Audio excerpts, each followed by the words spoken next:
ओम नमः शिवाय। शिव जी सदा सहाय। ओम नमः शिवाय। गुरु जी सदा सहाय। जय गुरु जी। मैं गुरु जी की संगत दिल्ली से बोल रही हूँ। अपना शुक्राना सत्संग शेयर करना चाहती हूँ। जो गुरु जी ने पिछले कई दिनों से ये मैसेज आ रहा था कि तू बड़े मंदिर आ और अपनी खुशियों की पोटली ले जा बेटा। बात को वो रख, अपनी खुशियों की पोटली ले जा और बड़े मंदिर दर्शन के लिए आ। लेकिन मेरे है तो हमारा घर दिल्ली में ही, और दिल्ली हमारा जो घर है वो काफ़ी दूर है बड़े मंदिर से कम 1.5 घंटा पौने 2 घंटे जाने जाने में लग जाते हैं। और मैं अकेली नहीं जा सकती क्योंकि मेरे हस्बैंड और मेरे बच्चे ये गुरुजी को नहीं मानते, इसलिए मैं बगैर इनकी इजाज़त के नहीं जा पाती। ना अब मेरी अमृतसर से मेरी दीदी आई थी जिनके साथ मैंने गुरुजी के से काफ़ी सत्संग शेयर करे थे, तो उनको भी थोड़ा सा था कि मैं गुरुजी के मंदिर जाऊं। तो मैंने उनको कहा कि आप बोलो तो मेरे को ले जाए, हम दोनों चलते हैं। तो मेरी दीदी ने कहा तो मेरी जिया ने हाँ कर दी, और मेरे हस्बैंड उनके सामने कुछ नहीं बोल पाए।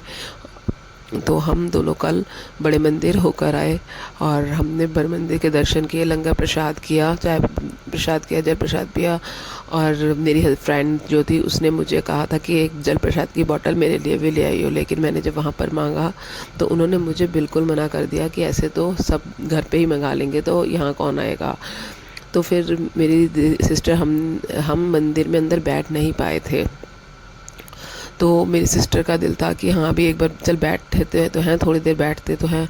तो फिर हमने किसी सेवादार अंकल से पूछा तो उन्होंने हमें बताया कि हाँ बैठ सकते हो, आपको द्वारा वही प्रोसीजर यहीं से जाना पड़ेगा। फिर हम इतनी दूर द्वारा गए और फिर मंदिर के अंदर 10 मिनट बैठे। वहाँ पर मुझे जब मैं बैठी तो वहाँ पर मैंने कहा था मेरी पसंद के शब्द जो मुझे पसंद है वो चले। तो गुरु जी की कृपा से वही शब्द चले थे जो मुझे पसंद थे। और जैसे मैं बैठी मुझे ऐसा लग रहा था कि मुझे रोना आना चाहिए, लेकिन नहीं आ रहा। पता नहीं, फिर मैंने पुरानी बातों के लिए गुरु जी से क्षमा मांगी, जो भी मैंने करी थी, जो भी गलतियाँ करी थी उसके लिए मैंने क्षमा मांगी। तो थोड़ी देर बाद मुझे रोना आया, तो मुझे ऐसा लगा जैसे मैं ज़बरदस्ती रोई हूँ या गुरु जी ने रुलाया है मुझे, कि मैं किस लिए रोई हूँ। मुझे कुछ समझ में ही नहीं आ रहा था कि मैंने सोचा पुरानी बातों को तो मुझे रोना आया, तो ये गलत है या सही मुझे नहीं समझ में आया। लेकिन हाँ मुझे वहाँ जाके अच्छा लगा, सब कुछ बहुत बहुत अच्छा लगा। बस हमारे घर से आने जाने का टाइम बहुत ज़्यादा है कि 4 से 5 घंटे चाहिए वहाँ मंदिर होके आने में, और बहुत दूर है तो अकेली नहीं जा सकती मैं। तो मेरी गुरुजी से ये अरदास है कि आपका बहुत बहुत शुक्राना कि आपने मुझे और मेरी सिस्टर को बड़े मंदिर के दर्शन करवाए और 2 बार आपने हमें वहाँ बिठाया। और हाँ, जब हम वापस द्वारा आ रहे थे तो मैंने अपनी जो जल प्रसाद की बोतल थी वो मैंने पहले से अपने पर्स में रखी हुई थी। मुझे नहीं पता था कि मैंने इसलिए नहीं करा था कि हाँ भी मेरी फ्रेंड के लिए मुझे जल प्रसाद है, मुझे एक और बोतल मिल जाए, मैंने छुपाई नहीं थी। लेकिन मुझे इस चीज़ का पता ही नहीं था। तो जब मैं वापस आई तो उन्होंने मेरे को एक जल प्रसाद की बोतल और पकड़ा दी। तो मेरे दिल में यही आया कि हाँ मेरी फ्रेंड ने बहुत दिल से मंगवाया था, तो ही गुरुजी ने हमें द्वारा कहा कि द्वारा जाओ मत्था टेको। और मेरी सिस्टर को नहीं मिली क्योंकि उन्होंने अपने पर्स में नहीं रखी थी और उनके हाथ में थी, तो उनको नहीं मिली। और मेरे को एक एक्स्ट्रा मिली मेरी फ्रेंड के लिए, और उसके लिए बहुत बहुत शुक्राना गुरुजी कि आपने उसकी अरदास भी सुनी और उसके लिए जल प्रसाद बुलाया। और इसके साथ मैं अपना शुक्राना सत्संग यही समाप्त करती हूँ। ओम नमः शिवाय। शिव जी सदा सहाय। ओम नमः शिवाय। गुरु जी सदा सहाय। जय गुरु जी। शुक्राना गुरु जी। अनंतम अनंतम शुक्राना गुरु जी। ओम नमः शिवाय। शिव जी सदा सहाय। ओम नमः शिवाय। गुरु जी सदा सहाय। मैं गुरु जी की संगत दिल्ली से बोल रही हूँ। मैं अपना एक शुक्राना सत्संग शेयर करना चाहती हूँ। दरअसल मेरी पिछले काफ़ी टाइम से मेरी तबीयत बहुत ख़राब चल रही है। मेरी आइज़ की प्रॉब्लम है, उसके बाद मुझे पीरियड्स भी रेगुलर 1.5 महीने से हो ही जा रहे हैं। तो मैंने डॉक्टर को चेक कराया था, तो उन्होंने बताया कि आपके यूट्रस में रसौली है, काफ़ी ज़्यादा बनी हुई है, और आपकी पीरियड लाइन भी बहुत बड़ी हुई है, इसलिए आपको ब्लीडिंग हो रही है, तो आपको ऑपरेट करवाना पड़ेगा। तो मैंने वैसे तो संगत जी, मैं अपने परिवार से अपने हस्बैंड से ना इतना परेशान हो चुकी हूँ कि मैं, गुरुजी रोज़ मुझे मैसेज भेजते हैं, तेरी सेहत ब्लेस कर दी, तेरी ज़िंदगी ब्लेस कर दी, लेकिन मुझे यही लगता है जी गुरुजी मुझे कुछ नहीं चाहिए, मुझे प्लीज़ उठा ही लो। मैंने जब रिपोर्ट्स करवाई तो मैं निरंतर यही अरदास करी थी, गुरुजी इसमें से कुछ निकल जाए, कुछ ऐसा निकल जाए। तो अल्ट्रासाउंड रिपोर्ट तो मेरी काफ़ी वो आई कि मुझे करवाना ऑपरेट पड़ेगा, लेकिन वो माइनर सा प्रोसेस है तो हो जाएगा।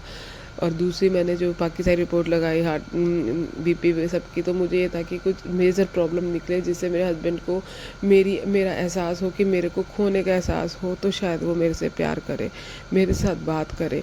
पर पिछले 1.5 महीने से मेरा हस्बैंड मेरे से बिल्कुल बात नहीं कर रहा, और मुझे इस बात का बिल्कुल अंदाज़ा नहीं है कि वो मेरे से क्यों नाराज़ है, क्यों परेशान है। लेकिन गुरुजी की जो रहमत है, गुरुजी की रज़ा में राज़ी रहना चाहिए, ये मैं मानती हूँ। लेकिन इंसान हूँ, बार बार सोचती हूँ कि ऐसा नहीं करना चाहिए, लेकिन फिर वहीं पर आ जाती हूँ। लेकिन गुरुजी की इतनी रहमत हुई कि मेरी सारी रिपोर्ट सही आई। बस एक अल्ट्रासाउंड छोड़ के, वो तो थोड़ा सा ऑपरेट करना है तो वो गुरुजी करवा ही देंगे, मुझे कोई इतनी उसकी दिक्कत नहीं है, परेशानी नहीं है। तो जब ये रात शाम को रिपोर्ट्स आई थी तो देखी तो सब ठीक ठीक था। उसके उसके अगले दिन ही जब मैं सुबह उठी, मैंने अपने बेटे को स्कूल भेजा, तो देखा मेरी एक फिश टैंक में एक मछली मरी हुई थी। तो मैंने सोचा जो एक थोड़ी सी लग रही थी शायद ख़राब मर जाएगी, तो उसके बाद मैंने उसको निकाला तो देखा दूसरी मछली फिर। ऐसे करते करते मैंने, मेरे फ़िश टैंक में मेरी 8 छोटी मछलियाँ थी, वो 8 की 8 उस दिन मर गई। तो मेरे को ऐसा ही लगा जैसे ये सारा कष्ट जो मेरा था, जहाँ मैंने मरना था या मैंने परेशानी झेलनी थी, वो गुरुजी ने मछलियों के रूप में को देकर काट दी। मेरी एक दिन पहले मछलियाँ बिल्कुल ठीक थी, कुछ नहीं लग रहा था उनको, एक मछली को लग रहा था, 2 बाकियों को नहीं लग रहा था, तो बिल्कुल ठीक थी। लेकिन गुरुजी ने मेरी ये परेशानी मछलियों के रूप में काट दी। मैंने गुरुजी का शुक्राना करा, और शायद मैंने सोचा कि मेरे घर से नेगेटिविटी भी बाहर निकली है और मेरा हस्बैंड अब सही हो जाएगा। लेकिन बात वही कि हाँ भाई, गुरुजी अभी मेरे को पता नहीं क्या बताना चाहते हैं, मैं नहीं समझ पा रही कि क्या करूं। और कल रात भी जब मैं मंदिर होकर आई, उसके बाद भी मेरे को सपने में गुरुजी के स्वरूप के दर्शन हुए। मुझे ऐसा लगा किसी ने स्वरूप उनका नीचे रख दिया है। मेरा हस्बैंड मुझे गुस्सा कर रहे हैं इनके गुरुजी के स्वरूप के लिए कि क्या तू क्या कर रही है वो, मतलब कि मुझे समझ नहीं आया। सपना मैंने स्वरूप में गुरुजी के सपने में स्वरूप में ही दर्शन कर रहे तो थे, लेकिन मुझे कुछ सपना समझ नहीं आया कि मेरा हस्बैंड डांट रहे हैं, कुछ कर रहे हैं कि गुरुजी के मंदिर में हूँ, मैं कहाँ हूँ, मुझे कुछ समझ नहीं आया। और आज सुबह जब मैं उठी तो मैंने अपने हस्बैंड के साथ जाके लेट गई। दरअसल वो 1.5 महीने से मेरे से अलग ही सो रहे हैं। अपने हस्बैंड के पास जाके लेट गई और मैंने उनको हक करके लेट गई। तो मैंने सोचा कि शायद मेरे जीआई ने समझाया है तो उनको थोड़ी सी मेरे लिए प्रति थोड़ा सा प्यार आ जाएगा। मैं हक करके लेटी रही, लेकिन ये उठे, अपना नहाए धोए और अपने आप जाने की। मैं फिर थोड़ी देर सोती रही क्योंकि मैं बहुत थक गई थी, कल आके घर का भी काम करा, सब कुछ करके बहुत थक गई थी। मैं सोती रही। तो 1 घंटे आधे घंटे बाद जब मैं उठी तो देखा कि ये अपना तैयार हो रहे हैं, तो मैंने इनको कपड़े वगैरह दिए और इनसे सॉरी मांगी कि मुझे प्लीज़ माफ़ कर दो। मैं बहुत रोई इनके आगे, बहुत गिड़गिड़ाई, लेकिन इन्होंने मुझे माफ़ नहीं। इन्होंने बस एक शब्द मुँह से निकाला कि हाँ मेरी गलती है। मैंने कहा क्या तेरी गलती है? मैंने कहा मेरे से प्यार कर रहा है। तो पता नहीं, मुझे समझ नहीं आया, हाँ कहा ना कहा मुझे नहीं समझ आई गुरुजी, लेकिन पता नहीं मैं क्यों उससे इतना प्यार करती हूँ। लिटरली जब वो करने लगे तो मेरे मन में आया कि मैं इसके पैरों पे गिर के इससे माफ़ी मांगती हूँ, तो शायद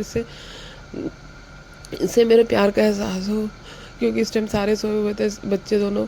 तो मैंने इसके पैर पकड़ के इससे माफ़ी मांगी, हट जा। एक बार तो ये उठाने लगा, मैं उठी नहीं, तो दूसरी बार कहता परा हो पंजाबी में, यानी कि पीछे हट जा बोला इसने मुझे, और आप उधर की साइड चला गया। और इस मेरे लिए इसके मन में बिल्कुल भी ऐसा लगा प्यार तो क्या, इज्जत तो क्या, इंसानियत तक नहीं है कि एक लेडीज, मैं जिस सिचुएशन से गुजर रही हूँ उसमें सबसे ज़्यादा हस्बैंड की ज़रूरत होती है, क्योंकि ये चीज़ें सिर्फ हस्बैंड को आराम से बता सकते हैं, आप किसी और को नहीं। लेकिन